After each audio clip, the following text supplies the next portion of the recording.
Hey everyone, welcome to your own channel 10th toppers. इस video में हम लोग एक्सरसाइज नंबर 1.2 का जो है क्वेश्चन नंबर 3 देखेंगे, जो कहता है हमको proof that the following are irrationals. Question number 3 के अंदर ही 3 सब डिविजन्स में क्वेश्चंस दे दिए गए हैं जिसको हमको इर्रेशनल प्रूफ करना है। तीनों में ही सेम आप कह सकते हो कॉन्सेप्ट लगता है, बस सिर्फ और सिर्फ हमको वैल्यूज चेंज करनी है। बाकी स्टेटमेंट्स भी बोलते हैं ना, वो पूरे के पूरे सेम है इसमें। ठीक है, स्टार्ट करते हैं हमारा पार्ट नंबर 1, जिसमें हमको 1/√2 को जो है इर्रेशनल प्रूफ करना है। ठीक है, किसी को भी इर्रेशनल प्रूफ करना हो तो सबसे पहले लिख दो कि हम लोग एज्यूम करते कि रैशनल है। ठीक है, तो आप लिखोगे let us assume to the contrary that 1/√2 is rational.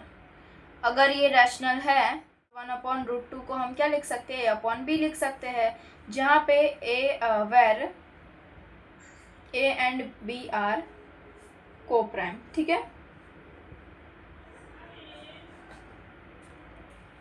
अब इसको रीअरेंज कैसे करना है, क्रॉस मल्टीप्लिकेशन कर देना है। ठीक है, तो B ऊपर आ जाएगा और ये √2A हो जाएगा। ठीक है, अब वापस से √2 को अकेला छोड़ दो ताकि हम फैक्ट के हिसाब से कह दें कि √2 जो है वो हमारा यहाँ पे इर्रेशनल होता है और B/A तो रैशनल है। तो इस हिसाब से हमारा जो कॉन्ट्रडिक्शन है वो पूरा गलत हो जाएगा और फिर ये प्रूफ हो जाएगा कि 1/√2 जो यहाँ पे हम लोग ने रैशनल एज्यूम किया था वो हमारा इर्रेशनल है, और हम प्रूफ अच्छी तरीके से इस क्वेश्चन को कर देंगे। ठीक है, तो अब A को जो है इस बाजू ले आना है, मतलब कि यहाँ पे मल्टीप्लाई हो रहा है तो यहाँ पे आके डिवाइड हो जाएगा और √2 यहाँ पे अकेला हो जाएगा। ठीक है, अब हम क्या बोलेंगे कि this fact that √2 is irrational and B/A is rational. अब ये कॉन्ट्रडिक्शन कैसे अराइज हुआ, तो हम लिख सकते हैं कि this contradiction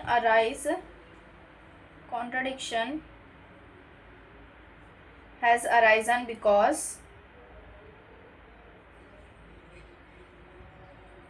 of our wrong assumption। हम लोग ने assumption ही wrong कर ली थी, तो इसलिए ये contradiction जो हमको देखने को मिला कि एक जो है मतलब दोनों के बीच में इक्वल्स टू का साइन तो है पर ये दोनों इक्वल ही नहीं है। ठीक है, बिकॉज ऑफ अवर सॉरी यहाँ पे लिखो इनकरेक्ट या फिर रॉन्ग, आपको जो भी लिखना है आप लिख सकते हो, wrong assumption.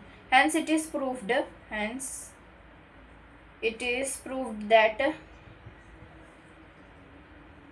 1/√2 is irrational.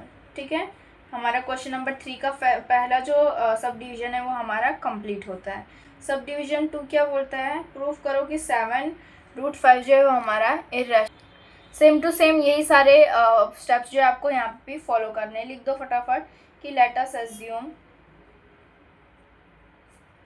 To the contrary that 7√5 is rational. Therefore 7√5 is equals to A/B. A and B are co-prime। ठीक है, सारे स्टेप्स जो है ना सेम ही लिखने हैं, सारे स्टेटमेंट सेम, खाली यहाँ पे वैल्यूज चेंज होती रहती है। आफ्टर रीअरेंजिंग, जब आप उसको रीअरेंज करोगे तो हमारा आंसर क्या आ रहा होगा, रीअरेंज किसको करना है, 7√5 इज इक्वल्स टू A/B। अब इसको रीअरेंज को इस तरीके से करना है कि √5 एक जगह रह जाए और 7 यहाँ पे आ जाए, जिससे हम कह सकें कि √5 जो है हमारा इर्रेशनल है और ये सब रैशनल है। तो वापस से वही सारे स्टेटमेंट्स जो आपको लिख देने हैं यहाँ पे। ठीक है, तो रीअरेंजिंग करने के बाद क्या होगा कि √5 एक जगह रह जाएगा और A/B 7 से B जो है मल्टीप्लाई होगा तो ये 7 भी हो जाएगा। ठीक है, we know the fact that √5 is irrational and A/7B is rational, and this contradiction has arisen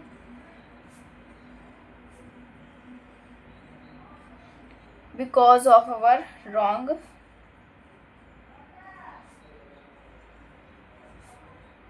assumption. ठीक है,